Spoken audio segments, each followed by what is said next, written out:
Hi everybody, it's Penny here from East Hertfordshire Family Centre Service. How lovely to see you all. Can you give me all a wave? That's brilliant. Oh, we usually go 1, 2, 3, don't we? Are we ready? 1, 2, 3, wave. Penny here. How are you all? Brilliant, I hope. Now today I have got a story all about a dust cart. Now, when my little boy, or he's a big boy now, he's a grown man, when he was a little boy, about 2, he used to love watching the dust cart come by, and he would stand at the window and he would wave to them and they would wave back at him. And you know, if he wasn't there at that window, they would come and knock at the door just to make sure that he was okay. And when we were out and about and they saw us, they would give us a wave from their dust cart. Wasn't that lovely of them? Our story today is all about Ryan and his dust cart, or refuse lorry, as we like to call them now. And this is a story called Precious Waste, Waste Not, Want Not. And it's by Neil Griffiths and illustrated by Jeanette Lorden. And this is Ryan. So let's find out about Ryan. Meet Ryan, the refuse collector, who was different. Unlike most refuse collectors, Ryan simply hated collecting rubbish. It wasn't that he was lazy. In fact, Ryan was always working hard, making his daily collections. No. The problem was that Ryan simply hated throwing things away. As a boy, his mum said, waste not, want not. And his dad was always saying, I'm sure we could use that for something. Well, at first, Ryan didn't quite know what his parents meant. But as he grew up, he began to realise that just as his dad had said, almost everything that you might think of throwing away could be put to good use again. And we call that, it's a big grown-up word, we call that recycling. So, being a refuse collector wasn't easy for Ryan, as he would get so cross at the amount of useful things that people threw away. And in fact, most evenings, Ryan could be found sorting through the rubbish, looking for things to reuse.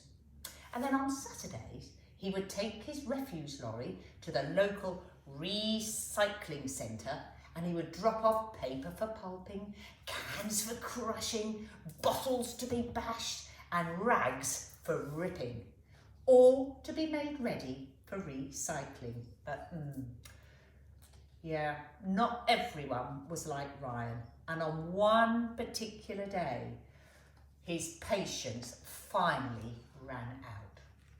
As his lorry drew up early one morning in the high street, oh my goodness, the sight before him was just too much. The street was piled higher than ever with sacks and sacks and sacks of so-called rubbish. Ryan knew that it was time for him to do something about it. Can you see them all those bags of rubbish? Well, outside the town hall, he counted 12 sacks of shredded paper in their wheelie bins. Why are they throwing so much rubbish away, he thought. Well, Ryan decided to investigate, as he'd always been quite curious what went on inside the town hall. Well, he discovered that it was a very busy place with lots of meetings and visitors, and it was also where the mayor had his office. And he went and had a chat to him. He knocked on the door very bravely. Well, the mayor was a lovely man, and he gave him a nice cup of warm tea and a tour of the town hall. Well, Ryan told the mayor that paper could be recycled and turned into writing pads and toilet tissue. And he's told him that he'd noticed lots of their paper hadn't been used on both sides. Well, the mayor thanked Ryan and said that he would also talk to everyone, and he also suggested that he might contact other businesses in the high street. Well, next, Ryan went off to the hotel, where he found bags and bags of paper cups and bottles. Ryan hadn't ever been in a hotel before. Oh, it was very smart inside the hotel, and Ryan asked the receptionist if he could speak to the manager. The manager there was also very nice, and do you know what? Yeah, he gave him another cup of tea and a ginger biscuit. Well, Ryan told him that he used old paper cups for all sorts of things at home, and that old bottles could be melted down and used again. Well, the manager thanked Ryan, and he promised to take the cups to the recycling centre from now on. And he always promised to talk to their head office about other ways that they could recycle. Well, outside the hotel was the local estate agent, where people go and look to see what houses they might like to buy or to rent. Well, Ryan found 6 sacks of brochures and sold boards left outside for collection. There they are. Oh, no. Once inside, Ryan could see lots of photos of houses. There was office equipment everywhere. Well, a nice lady asked Ryan if she could help him, and do you know, he had another cup of tea, and he told the nice lady that card and paper could be pulped and made into new packaging. He asked her if she could save some of the paper, as the local school could use it to draw and write on the back of it. And before leaving, he told the lady how ink cartridges could be refilled. Well, that nice lady thanked Ryan for his help. Well, by now, as you can imagine, Ryan had drank rather too much tea, and he popped into the post office to use their lavatory. He had to climb over sackfuls of used envelopes, receipts and leaflets. Finally, Ryan met with the post office manager, and he showed him how he always reused envelopes by sticking new label addresses on them and made recycled paper. He also informed him that stamps could be removed from envelopes and collected for charity. Well, the post office manager was really excited about this idea. He said he would begin to sell address labels to encourage everyone to reuse envelopes and have collection boxes in post offices for old stamps. Well, as Ryan was leaving, he spotted George, the owner of the garage, posting a parcel, so he walked out with him and had a little chat. He talked about the stacks of tyres and the oil cans that he'd left for collection. Well, Ryan explained that the old tyres could be melted down and reused. They made excellent growing tubs if stacked and filled with soil, and he was sure that they had other uses too. Ryan also took away a few of the oil cans to use at home. He was just about to climb into his lorry when he noticed that the newspaper delivery van was leaving the newspaper office. Well, whenever Ryan had passed the office, it sounded so noisy inside. I think he's going to investigate. He did, because he'd often wondered about who worked in the newspaper offices.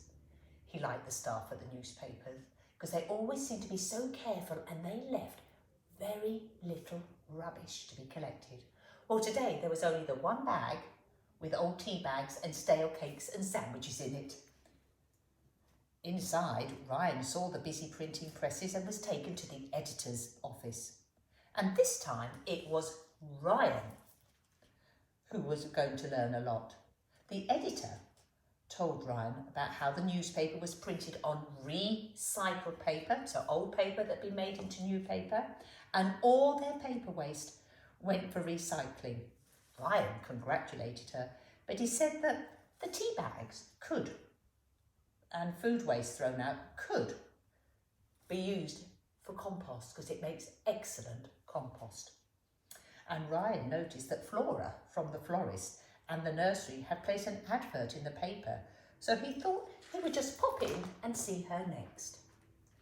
Well, there were 8 bags of cuttings outside her shop, and Ryan couldn't find Flora anywhere, but she finally emerged from a mass of greenery. Ryan admired all of Flora's flowers and told her that the bedding plants that he'd bought from her were doing very well in his garden. He handed Flora a booklet on how to make compost from old garden cuttings and kitchen waste, and Flora thought this was an excellent idea and it would save her money in buying compost. She gave Ryan a lovely bunch of flowers to thank him. And at the end of the high street, Ryan passed an empty shop, pulled up outside the tourist information office. He was disappointed to find 5 sacks of old leaflets waiting to be collected. But as you can imagine, they gave Ryan another idea. And once he was inside, he was glad that he'd made the visit, as the information officer told him a lot that he didn't know about the town and the area. And then he told her about the recycling centre and asked if the tourist information officer would put up a poster and give out leaflets to all the visitors. Well, she was really keen to help and said that she would take all their own leaflets to be recycled from now on. Well, Ryan drove off in his van, his lorry, feeling really satisfied with his day's work. He left behind a busy high street full of people who now knew a lot more about reusing and recycling. Can you see them? There they are, all taking their black sacks. Well, several days later, Ryan arrived for his usual collection and was given a huge surprise. There was hardly any rubbish to collect. Can you see what a difference? The folks in the high street had indeed been very busy. Everyone had listened to Ryan and there was hardly a sack of rubbish in sight. The town hall had delivered their shredded paper to the post office to use as packaging for fragile parcels. The hotel had given Flora all their paper cups to sow her seedlings in, and the newspaper office had taken over their tea bags and canteen waste for Flora's compost. The post office were now reusing all their envelopes, and George had donated lots of his tyres to make raised flower beds along the high street. Flora had already planted a few, and they certainly made the high street look a prettier place. I don't know if you can see them there. That's what I do in my garden. The Tourist Information Office had kept their word, and they'd taken their old leaflets to be recycled, and Ryan could see a recycling poster in the front window. And it seemed that everyone had become keen to recycle better. Well, the mayor spotted Ryan's lorry and he rushed over excitedly. He said the Chamber of Commerce were meeting the next day and they would like Ryan to be the guest of honour. Wow, that's really important and special. So the following evening, Ryan spoke at a packed meeting. There were lots of people there coming to see and listen to him.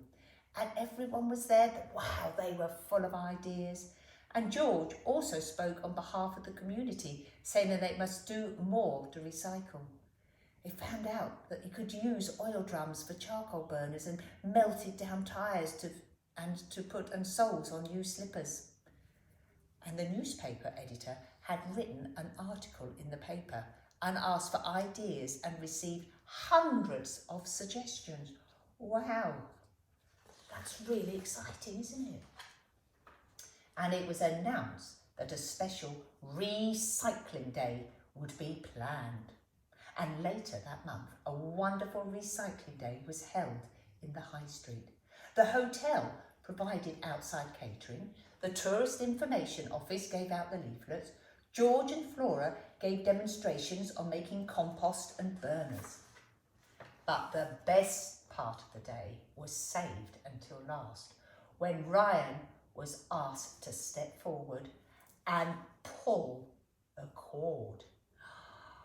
And you know what happened when he pulled that cord? Wow. There was a brand new refuse lorry with sections for recycling. So it's got plastic, aluminium, paper and glass, and not only a brand new refuse lorry, Ryan had a brand new uniform, and the newspaper covered the whole event, and Ryan was on the front page. Wow, what a day! And you know, that excitement didn't stop then. And it didn't change Ryan. He still did his collections. Oh, there was a lot less to collect in his brand new lorry. But he'd also taken on another little sideline. He'd opened a shop in the high street which sold things that Ryan had made from waste.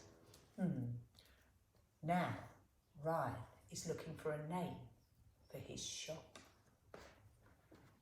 Wow, that was a lot of things that Ryan did, didn't he? And changed people's ideas and thoughts. I wonder if you can remember some of the things that Ryan suggested that they could do with recycling. Maybe you could do some of those things at home with your grown-ups. And one of the things that I've learned from Ryan is, I noticed in his house he uses old CDs and discs as placemats. So I use these, and this one I decorated with my special pens, and it says pennies tea. So maybe you could do something like that. What would you call Ryan's shop, do you think? I think I'd like to go and see them there. Maybe I'll meet you there. Bye-bye.